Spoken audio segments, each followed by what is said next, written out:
here with another EFT Business Spotlight, where we highlight the work of EFT practitioners from around the world.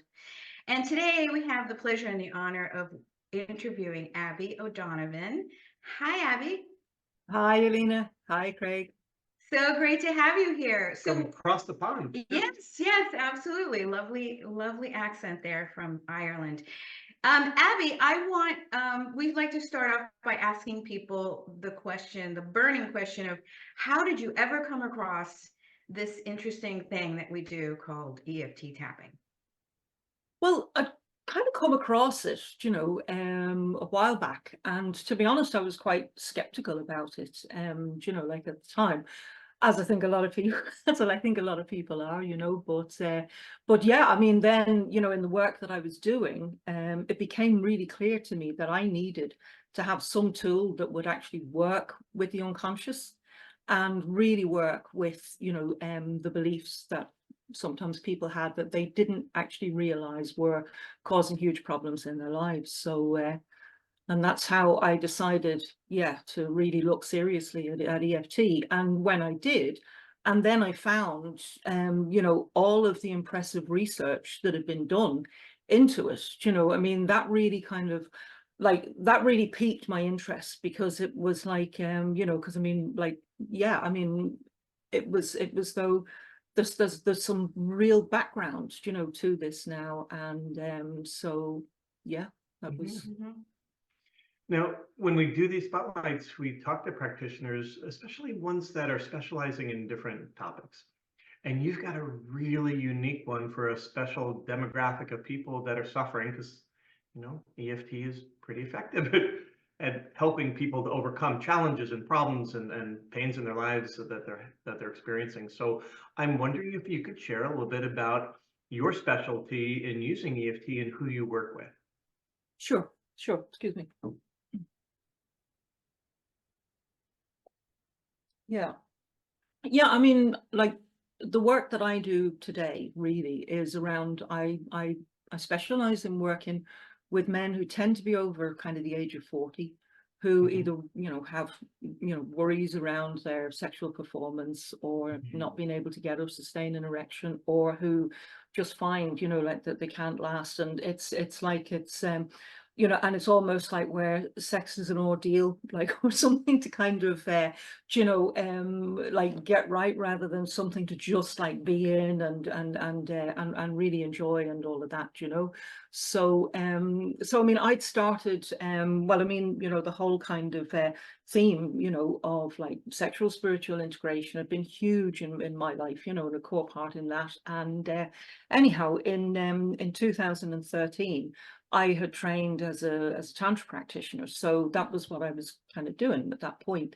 And most of the people who were coming to see me were men, and over a time, there were just so many who were like having these problems. And so I got really kind of curious, and one day I witnessed somebody have such a huge energetic shift, and he'd had a problem like with not being able to have an erection for, like he said, months. And then this one energetic shift, it just changed everything, and he didn't have a problem after that. And then I got fascinated with the question, what's really crippling a man's sexuality today? So I decided I want to learn from them. So for the next few years, I kind of went deep down the rabbit hole, of all of that. And so there's a ton of, information on my website about what I discovered through that process. But where EFT really kind of came in for me was that there was a time when I was working with a guy, and he, he said that, like, he thought that his last couple of relationships had broken down because he couldn't last, more than a minute or so. So we were working with the, the coaching program that I had then, and I was kind of a bit concerned as we got to the end of it that he wasn't really getting the results, that I thought he should do. And I was kind of prompted to ask him a couple of questions I'd never asked anybody before, which were, I know you're really doing the work, to overcome this, but I'm wondering, is there any small part of you that just may not be on board with this, right? And then I also said to him, and also I'm just wondering, like, as much as, you want to overcome this, is there any way, crazy as it might sound, that this has been of a benefit to you? So anyway, he thought for a moment, and then he said to me, well, he said, do you know what? He said, I've always been afraid of getting an STD, like a sexually transmitted disease. And he said, because I've been so embarrassed about this problem, I've Wow. been with very few women. And he said to me, and I think that if it's done anything good, it's protected me from that.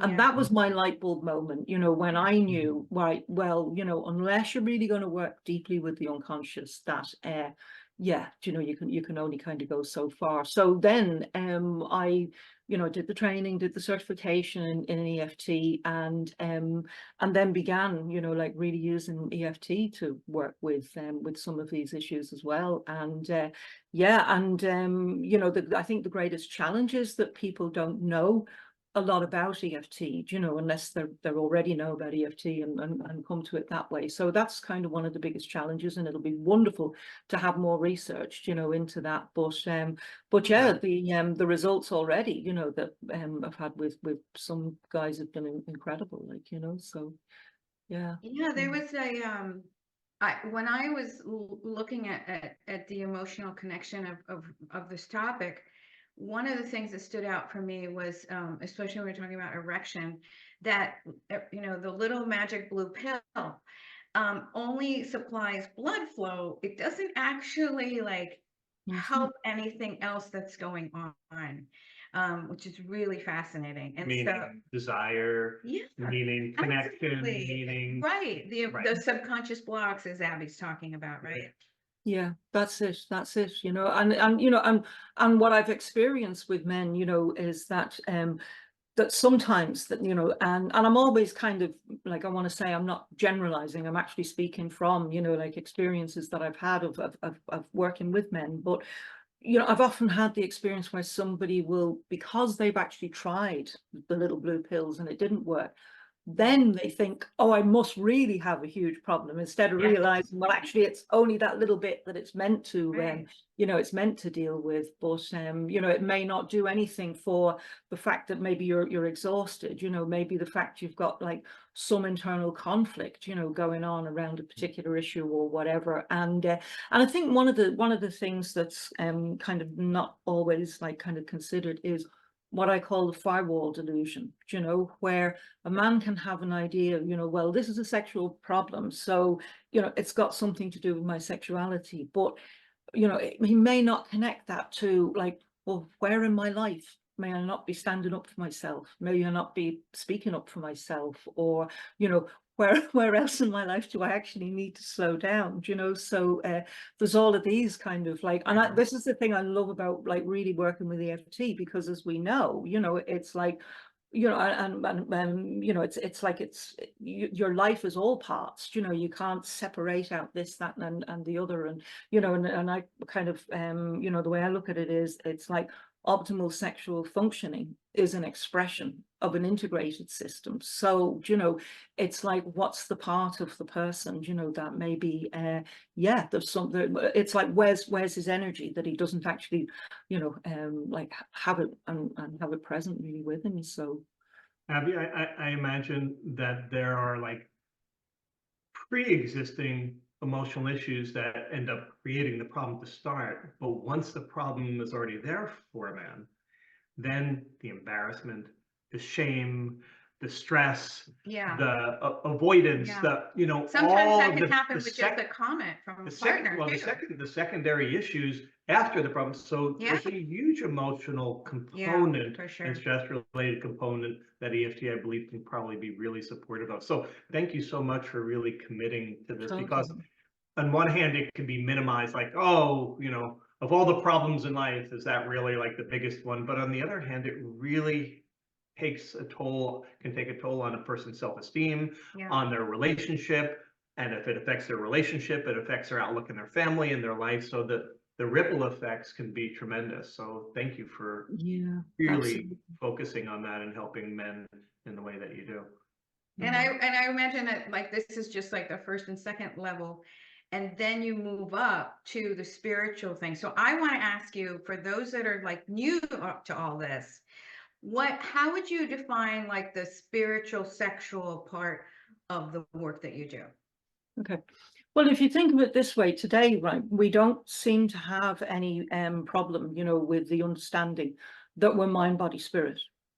And yet, when, it comes then to, how, like, particularly a man is supposed to be and all the rest of it, it's like the spiritual part gets very much, kind of left out. And one of the things that I discovered as well is, in the work that I was doing, that very often it can be the case where the programming is so strong, from the society about what it is to be a man and all of this. And a lot of it is as we know, kind of quite damaging, that for a man to really kind of tune into his deeper self and really connect with, like, what am I really feeling about this all the way through? Is all of me a yes to this, and really coming from that place of his own sovereignty and, his own, like, place of alignment. That's like a completely different, way for a man to actually be. And it's a very, very different way for,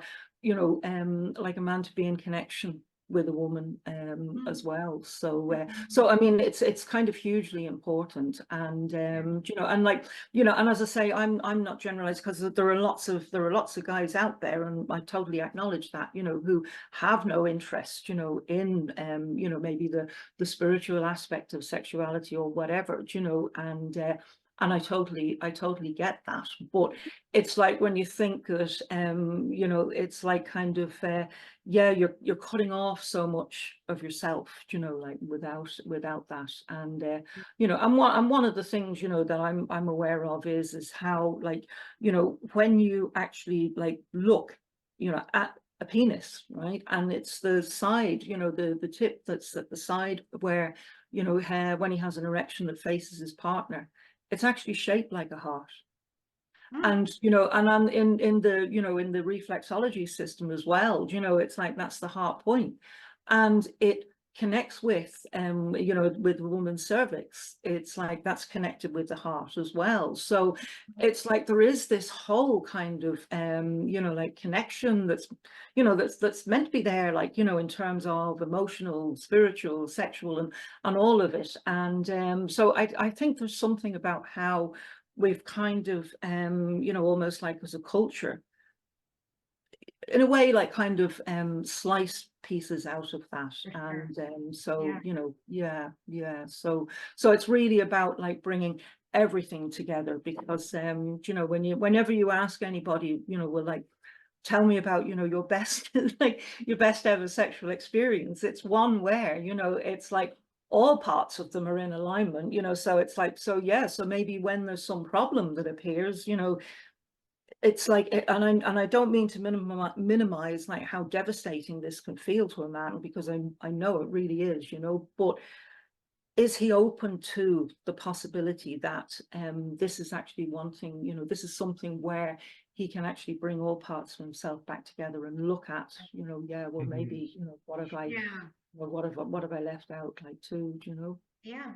So yeah, so Beautiful. it's a way, really, I mean, the way that I like to, think about the work is, it's a way to really empower men to not just go into, because I do meet a lot of men who will say, I have a sexual dysfunction. And when I ask them, okay, like, do you mind telling me a little bit about that, as much or as little as you feel comfortable with? And what it turns out is that maybe 3 or 4 times something hasn't worked quite well, or as well as they think.